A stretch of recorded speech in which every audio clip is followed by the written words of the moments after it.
In this video, we'll look at the playlist window and some of its features.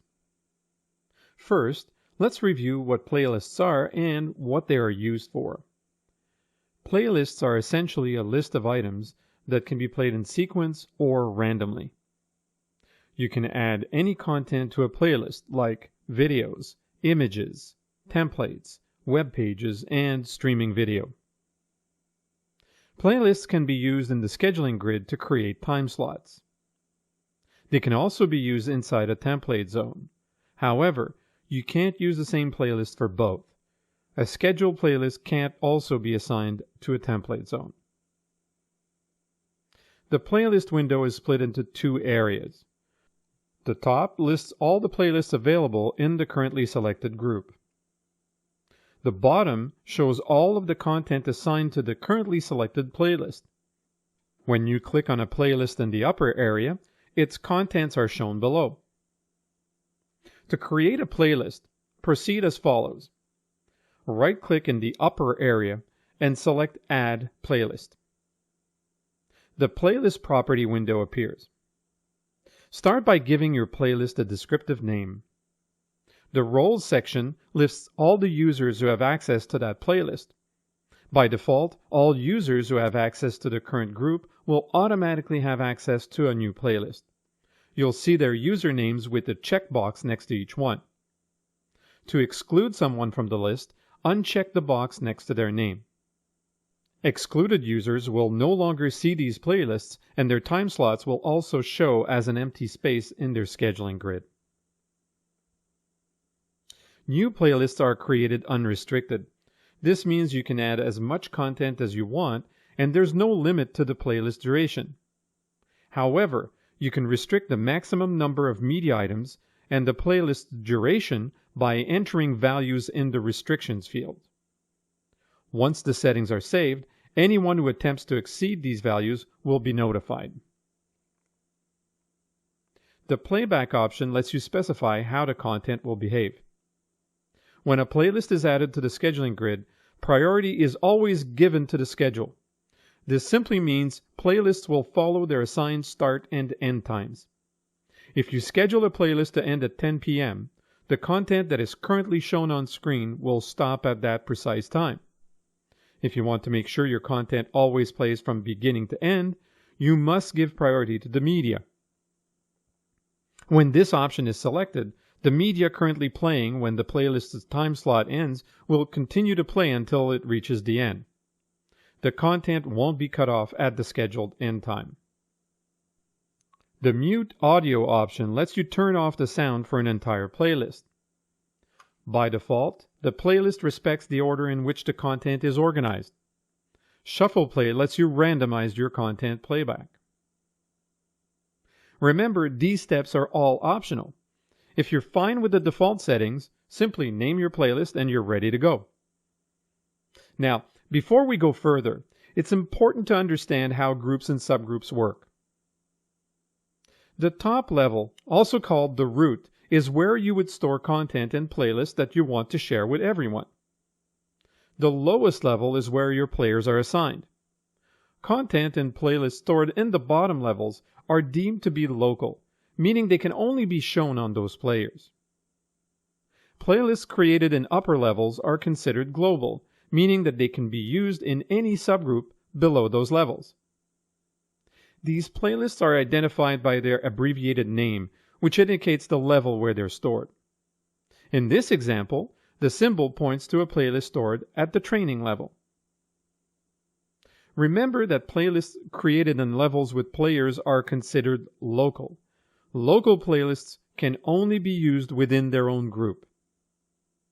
When creating a playlist, decide if it will be used in many locations or if it is specific to a single group. Be aware that you can't copy and paste playlists between levels.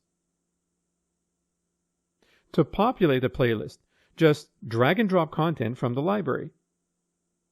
You can drag content from the current level, but if you have access to levels above, you can also drag those items into your playlist. You can drag items from the current level or from a level above. However, you can't drag a lower level item into an upper level playlist. At any time, you can reorder the playlist content or enable the shuffle option to play the content randomly. To add multiple items at a time, hold down the Control key as you select each item in the library. When you get to the last item, drag the entire group and drop it into your playlist. You can also drag over an entire library folder to add its contents in a single step. Right-clicking playlist content will bring up additional options. You can remove the currently selected item. You can remove all the items in the playlist.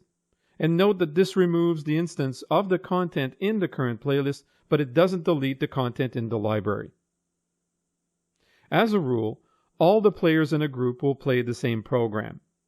However, there are ways to force certain players to show content that is specific to them. This is called location-specific content, and here's how it works. You upload media files or select URLs for each player. Then you add markers in your playlists. Whenever a marker is encountered, each player will display the matching content or URL it was assigned. Players can be assigned up to 25 media items or URLs.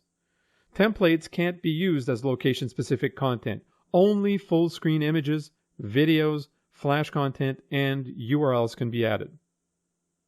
Here's how you assign location-specific content to a player. Double-click the player's name to open its properties. Under location-specific content, you will see two options: Upload Media and Add URL. Before you go any further, click on the number where you wish to add the new content. If you choose number 2, then you will need to add a number 2 marker in your playlist to play this content. If other players have different content assigned to number 2, they will play that content instead. If a player in the group has no content assigned to that slot, it will skip the marker and move on to the next item in the playlist. To add a media file, click Upload Media to select a new file to add. Select the media and click Open, then click Upload to send the file to the server. If you change your mind, click the X under Remove. Once the file is uploaded, the item will be added to the table. If it's an image, you can adjust its duration. Otherwise, a 7-second duration will be assigned. Video duration will be determined automatically, but you can also adjust it as needed. A thumbnail representing your content will be visible at the bottom of the table. The process is similar for web pages. You select Add URL and then type in a descriptive name and the full URL you want to show. The default duration for web pages is 15 seconds, and you can adjust this setting as needed. A thumbnail of the web URL will be created automatically. Next, you must add the location-specific content markers into your playlist. To add a marker, right-click the playlist and select the number representing the item you wish to add, and then drag the marker to the desired position in the playlist. Each time this marker is encountered in the playlist, players will look at their own location-specific content table and play the content that corresponds with that number. If a player has no content assigned to the marker, it will skip it and move on to the next item in the playlist. When you select a playlist in the upper section, you'll notice additional information in the header area. The playlist name, the playlist duration, the number of items in the playlist. The content view is the default option. It's indicated by the gray button. In this mode, you will see thumbnails for all the content and templates assigned to the playlist. Clicking on ticker will switch to the alternate view. You can assign tickers to playlists by dragging them into this window. This will cause the ticker to be shown whenever this playlist is scheduled and published. To add one or more tickers, proceed as follows. Select the playlist and make sure you're in ticker mode. Click the ticker Not Published folder to see its content. Select a ticker from the list and then drag and drop it into the playlist. You can add more than one ticker and they will be shown in rotation for as long as the playlist is scheduled. To return to the default view, click Content. This concludes our review of the playlist window. Be sure to visit www.navori.com for more information.